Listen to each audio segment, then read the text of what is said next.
Oryu is a skeptic loser who looks like a deflated Nanami until he moves in with 3 temple sisters and has to choose which to pipe. It all starts when he arrives at the shrine. The tourists think he might be praying to the gods to pass his exams, but Oryu doesn't believe in all that stuff. He'd rather hang out with Tom Cruise and the rest of the science huggers. He then heads up to the temple to introduce himself, but no one seems to be around. Oryu decides to look around when he hears the sound of girls changing in the next room. He narrowly escapes the usual walk-into plot scene, but the door suddenly flies open, and 3 plot goddesses appear for a second. Oh my. The door closes again, and Oryu hopes he can pretend he didn't just experience a second solar system, but the girls return to give him hell for peeping. The girls turn out to be shrine maidens, and Oryu later explains that he's supposed to be moving in with them. The tsundere sister refuses to accept that some creeping Tom would be staying with them, so Oryu asks for the priest to prove it. Unfortunately, their granddad won't be back till the next day. The girls then introduce themselves. There's Asadi, the youngest sister who secretly wants her V-card swept aggressively, Yaw, the older sister who sounds like she's permanently on acid, and Yuna, who's got a successful future as a Karen. Oryu is thankful they're all weirdos, so he doesn't have to pretend to play nice with them. His only interest is in the pages of his book. At this, Yuna grudgingly warns him to be on his best behavior if he hopes to get dinner. Later, Ya shows Oryu to his room, claiming to have cleaned up for his sake. However, when she opens the door to the overstuffed closet, Oryu rushes to save her from being pummeled by garbage. Yuna runs in to check on them and finds Oryu getting buried under Ya's golden globes, causing her to unleash the beast. Later, Oryu returns to studying when Asadi appears and suggests they get to know each other better. When Oryu refuses her company, Asadi worries that his trouser equipment doesn't work right. She then decides to comb through his luggage for proof that he can get it up at night. Oryu tries to stop her but slips on some shorts and lands right on her. When Yuna comes in to check on them, she finds Oryu's bolt too close to Asadi's nut and turns into Godzilla. Later, Oryu still struggles to study, so he decides to take a potty break. When he sees the light on in one of the rooms, he goes to check who's still up and finds Yuna spread out on the floor. To stop her from catching a cold, he grabs a blanket for her, but Yuna wakes up at the wrong time and thinks he's up to no good. She freaks out, causing the other sisters to walk in on them playing body twisters. They shut the door for their own sanity, but Oryu tries to explain that he prefers his hand over girls, prompting Yuna to scatter salt on his evil. Afterward, they all sit together, and Oryu asks what Yuna was doing up so late. He notices the papers on the table, so the girls explain that they're Omamori charms. Yuna insists that she had to do it alone, so that Oryu's jizz-stained hands would never touch them, making Oryu ask why she would go that far if it doesn't make any money. At that, the girls begin to pull out the red strings from their hair, explaining that shrine maidens help to connect people who need help to the gods. They then make their prayers with the red string wrapped around their hands. Oryu asks if the string is necessary, so they explain that the strings are something their mother left behind. Even though their mother is gone now, the string still helps them connect to her. Yuna asks Oryu what he was doing up to, so he says he was studying as usual. When he says he's trying to get into a prestigious medical school, the girls are surprised that he didn't just want to wank himself to death. The girls tell him that some of the gods are said to grant success in passing exams, and they're in the season of miracles. Apparently, there's a magical star shower happening soon, and legend says that if you let the stardust fall on you, your wish will come true. When Yuna assures him that the gods will surely hear his prayer, Oryu calls it a load of bull. As Oryu explains that the impact of a meteor would turn you into a pancake, Yuna goes pale from his blasphemy. To make it worse, Oryu insists they must have fairy tales for brains, so Yuna finally loses it and tries to perform a ritual to curse the knave fool. Thankfully, Ya manages to stop her. The next day, more and more visitors come to the shrine while Oryu broods by a tree, lamenting how none of that mambo-jumbo works. Suddenly, he overhears Yuna's atrocious attempt to speak English to a little girl who will go home to have nightmares now. Oryu steps in and fluently tells the girl to accept the talisman, so the girls gladly grabs it and waves them goodbye. Afterward, Oryu offers to teach Yuna some better English, so she doesn't scare off the foreign tourists, but Yuna refuses to take help from him. However, she thanks him for stepping in and promises to study her English more. Suddenly, a bird swoops down and steals her red string. Yuna remembers when her mom handed them those red strings and they instantly became treasures. Now some overgrown mosquito has flown away with it. Later, Yuna looks depressed cause she hasn't found it yet, so her sisters assure her that the gods will surely help them find it later. Oryu suddenly butts in and scolds them for leaving everything to the gods. He insists that no amount of prayer would actually make their wishes come true, and they had to get at their and do it themselves. Yuna fires back and says the gods would never abandon anyone who prays to them for help. As she walks off angrily, she tells him he clearly doesn't belong here. Oryu returns to his room, thinking it's best to stay away from Yuna. However, when the girls go to check on him, they find he's no longer there. Ya immediately freaks out, and they end up wondering how they can make the two of them get along. Unfortunately, Asadi was too busy searching for any of Oryu's jizz materials to listen to Ya's worries. Suddenly, Ya notices a picture of Oryu and his mom, and Asadi reminds her of what their grandpa told them. Apparently, Oryu had lost his mom when he was young and ended up in an orphanage.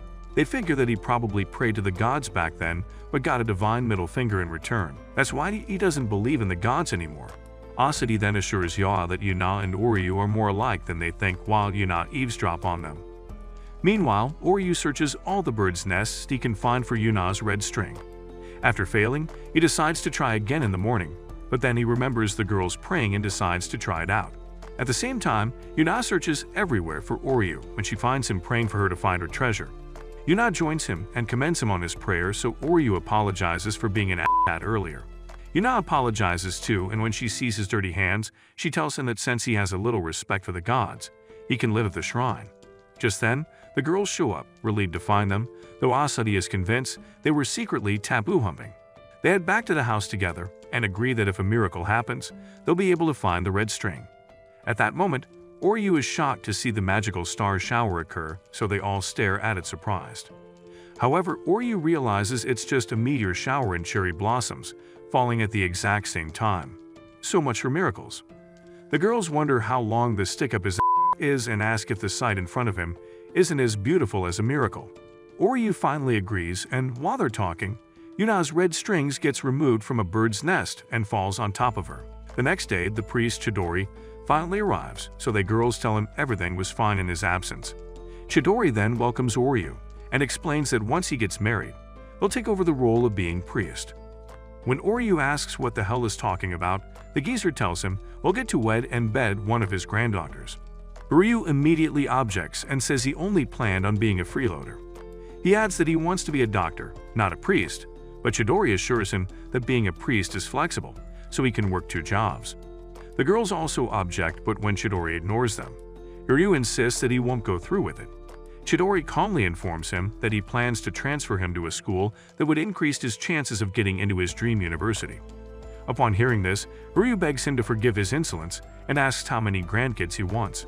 Chidori laughs as he walks away, while Oryu plans to find a way to escape any pesky wedding bells. Later, the girls hold an anti-Oryu meeting led by Yuna, who thinks the old man must have dementia. The other girls agree that it would be weird to marry him out of the blue, and Yuna adds that Oryu doesn't even believe in God. They wonder what they can do, so Yuna suggests they find a way to kick him out of the house. After, the operation commences and Yuna tells Oryu he'll have to do housework instead of freeloading. His first task is cooking, so Yuna shows him a fridge emptier than Ye's brain.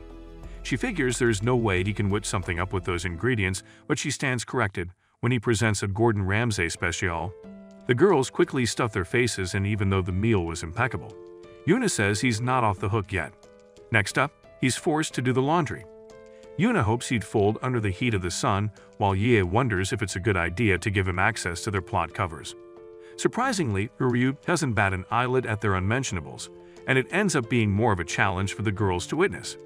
After suffering this self-inflicted embarrassment, Oryu folds the laundry into neat piles that make them look like they were brand new. However, Yuma insists that it's not over yet and is forced to whip out her secret weapon. Oryu will have to clean Ye's room. Ye's room is the spitting image of a pigsty, so Yuna wished him good luck on his mission. Oryu wondered where to start from, as his nose was getting defiled by something rotten. He discovered the source was some oil paintings, since Ye was an art major. Oryu almost lost his life in the process, but he presented a sparkling clean room in the end. Ye felt they should let him stay in the house after putting him through that, and Asadi added that they could use a handymaid too. When Oryu heard this, he thanked them for their short-lived hospitality, but if he had to do housework every day, he wouldn't be able to read for medical school. Because of this, Oryu packs his bags and leaves to achieve his dreams. The girls felt weird about his exit, but Yuma insisted that their plan must have been a great success. However, Ye and Asahi looked sad to see him go. Later on the train, Yuryu was back to studying hard, while the girls were secretly stalking him. They tease Yuna for being a softie, though she denies even having a heart. They wonder why Yuryu was passionately aiming to be a doctor, and thought it was probably because of his mother. The stalking continued from the station, all the way to a secluded area where the trail ended at a house haunted by crows and bad omens. Yuna worried that Yuryu was planning to live in the slums because she kicked him out, but Yuryu snuck up on them and scared the salt out of Yuna. They wonder what's up with all the kids, while the kids try to name the planets on their chests. Yuryu asked them what they were doing there, but he got interrupted by the owner of the house and a Dr. Mahiru. They head inside and Mahiru explains that she runs the orphanage called Miracle Garden. She thanks the girls for taking in a deadbeat like Yuryu and says they're too pretty to be his future wives. She assures them that Yuryu has some good qualities and teases him for aiming to be a doctor because of her. Yuryu stops her before she mentions what he does at night. Then he insists he's not returning to the shrine or marrying them. Mahiru quickly grabs his mouth and threatens him, reminding him of the strings she pulled to get him a foster home. After, the kids run up to Yuryu to show him their paper cranes, and when Yuryu looks surprised, another girl named Shiragi pops out. Yuryu wonders what she's doing there, but she says she was just visiting. The girls wonder who she is, so Yuryu explains that she's a childhood friend that used to live there too. Asadi bets Yuryu's the reason she dresses like a boy, but Yuna tells her to cut it out. One of the kids shows his paper crane to the girls and says it's for his mom. So Mahiru explains that they also take care of parents whose illnesses make it difficult to care for their kids. That's why they were making paper cranes on strings to send to them. The girls think it's a great idea, but Yuryu calls it a waste of time. Yuna tells him he's wrong and tells the kids to ignore the buzzkill while they help them with their cranes. After a while, the girls present a train wreck. Ye's crane was doing way too much. Yuna was too slow with hers and Asadi was too clumsy. The kids gather round and tell Yuryu the girls were a waste of twin planets and asks for his help instead. Yuryu couldn't resist their pleas and helped them make 1,000 paper cranes. The girls marveled at how good he was, while Yuryu lamented wasting his precious time on screaming children. However, when he overheard a kid wondering if the crane would truly help his mom get better, it triggered a memory from his past. He grabbed the paper crane and handed it to the kid, assuring him that when the doctors see the charms, they'll do their best, so the boy cheered up instantly. Mahiru walked in and told the girls that Yuryu was so good at paper cranes because he folded thousands of them for his mother. Because of that, he's the one who understands the kids the most. The girls realize that Yuryu wants to be a doctor because of the kids, so Shiragi adds that Yuryu has always been there for them when they're anxious or sad. At that, Mahiru calls the girls' attention and tells them to take good care of Yuryu. Later on, the girls continue to play outside with the children, while Mahiru congratulates Yuryu on bagging 3 shrine ladies. However, Yuryu laments that they wanted him to do all the chores, making it hard for him to study at all. Mahiru says Yuryu has always been able to do many things with his hands, but his mouth has had a hard time keeping up. However, she assures him that those 3 girls came all this way because they care about him, and he'd be making a mistake if he thought he wasn't welcome. She then reminds him of when he was a kid and wanted to help her with all the chores or taking care of the kids. Mahiru had told him that she was glad to do it all herself. Yuryu smiles and decides not to complain anymore, even if it means doing everything like she did. Mahiru approves and wishes him good luck. Later, the girls tease Yuryu for having a crush on Mahiru, but he tells them to shut their pie holes and explains that he owes her his life. He then apologizes for being selfish and leaving the house like that. He offers to do any housework they want him to, so Yuna tells him that they'll become lazy if they do that. So they all offer to help out since they're family now. Yuryu gladly accepts, but the girls turn out to be housework. Ye's room was back to square one in less than a day. Asahi didn't understand the concept of using a line, and Yuna could watch paint dry faster than she could cook. Yuryu realized there was no hope for the trio of airheads. Just then Chidori popped in and said he was glad Yuryu was finally acting like a successor. However, Yuryu still planned to do something about that marriage part later. Chidori then suggested that he should have a formal marriage interview with each of his granddaughter to deepen their bonds. Some days later, Chidori comes to drag Yuryu for his first marriage interview. Yuryu figures the sisters are just as uninterested as he is until he sees Asadi playing her part all too well. Chidori announces the beginning of the interview, so Asadi informs Yuryu that he'll have to spend the day with her. Chidori leaves to let the crazy kids have fun, So Asahi tells Yuryu they should enjoy the fun while it lasts. She then gets up close and starts to take off her robes, making Yuryu pretend to shield his eyes. Unfortunately, all he sees is a talking flatboard that wants to go running. Moments later, Asahi and Yuryu go running together, and she explains that running is basically like breathing to her. Yuryu doesn't take her seriously since she's the most happy-go-lucky of the sisters, so Asahi threatens to leave him behind. Yuryu smugly says there was no way she could smoke him until he ends up half-dead 5 hours later. He heads inside, hoping to take a shower, but finds the door wide open, revealing Asahi's barren chest. Asahi then teases that she prefers getting open air, but Yuryu calls her sick. The next morning, Yuryu realizes he overslept and blames Asahi for tiring him out. However, Asahi suddenly appears in his bed and tells him she'd like to continue their interview. Before she subjects him to an early morning marathon session, she wants to grab a new pair of running shoes. Yuryu calls her out on just using him, but Asahi says she's got to tell her grandpa they did the interview. Yuryu sees the storage room has been hit with the same tornado that ran through Ya's room, but Asahi is too busy fantasizing about being locked alone with the boy. The plot gods quickly pulled some strings and locked the doors so they couldn't get out. Asahi broke the news that since it's an old door, it wasn't going to budge. Yuryu tries to think up a solution when he notices Asahi begin to malfunction. Unlike her usual flirty self, he then remembers what she said in the bathroom and figures that she's scared of cramped spaces. Asahi tries to deny it, but when Yuryu sees her shaking, he places his hand on her head to calm her down. He then offers his back as protection, so Asahi clings tight to him, while Yuryu tries to break through the window. Later that morning, Yuryu finally managed to make a hole big enough for him to fit through. Asahi notices his bruised hands and is moved by how brave he is till he realizes how high the room is and starts stalling. Eventually, he drags himself down and opens the door for Asahi, who has the audacity to tease him for having a phobia. As they leave, Asahi thanks him for his help, so Yuryu turns around and tells her that now that he thinks about it, she sometimes has a childish side. Asahi turns as red as your old report card and denies it, but suddenly, Ya and Asahi run up to ask where she's been all morning. Asahi tells them she had an unforgettable night with Yuryu, triggering Yuna and her salt. The next day, Yuryu prepares to face Yuna, but when he sees her fully in wifey mode, he suspects the world is ending. They take a walk together, and Yuna acts unusually gentle and sweet. Yuryu wonders who this is and what she did with Yuna, till he notices her wave off a cat. Later, Yuryu asks Yuna why she's been acting strangely. Suddenly, Yuna pushes him down and tries to come onto him, but Yuryu pushes her back, insisting that he didn't want to make crack babies. Yuna finally returns to her bossy self and explains that she's only doing this for the sake of the shrine. She then leaves to pick flowers, while the other girls say that was downright hard to watch. Later, Yuryu tries to ask the girls why Yuna is doing way too much if she really hates him. That's when the girls reveal that Yuna is only trying to protect them from the grim fate of marrying Yuryu's ugly face. Apparently, she's always been like that, so Yuryu asks the girls what Yuna likes. Later, Yuryu tells Yuna to get changed so they can continue the rest of their interview. He then takes her to a cat cafe, and though she tries to deny being a closeted cat lady, she can't stop herself from making goo-goo noises at it. She suddenly suggests they leave, but when Yuryu reminds her they just arrived, she says she can't afford to be lazy. Yuryu tells her that the girls are worried that she's been overworking herself for the shrine, but Yuna insists that it's her mission. Yuryu can relate to her, but he reminds her that her sisters also matter, so she should treat her downtime as part of her mission too.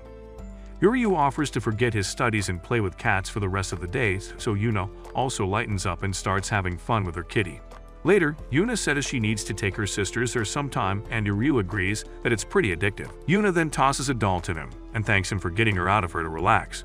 When Yuna acts unusually sweet and calm, Yuryu asks if she has a brain parasite, making Yuna default to factory settings and toss salt at him. The next day, Yuryu waits for his last interview with Yae, but when she takes her sweet time, he barges upstairs to ask why. He accidentally walks in on her changing and nose bleeds his way out. However, when he asks what's taking so long, she assures him she'll be out in a second. A week passes and Yuryu returns, prepared to barge in on her, but he finds that she's gone already. When he asks the girls, they have no idea where she went, and when Yuna starts to panic, Yuryu tries to figure out where he could have gone. Later, Yuryu finds Yae drawing at the Inari shrine and asks her what she's doing. When Yae asks how he found her, he tells her the creepy fox drawing kind of tipped him off. He then insists on knowing the reason why she ditched the interview, so Yae asks if he really has a crush on her. When he tells her to cut it out, She says it's a secret and assures him we'll probably find out soon enough.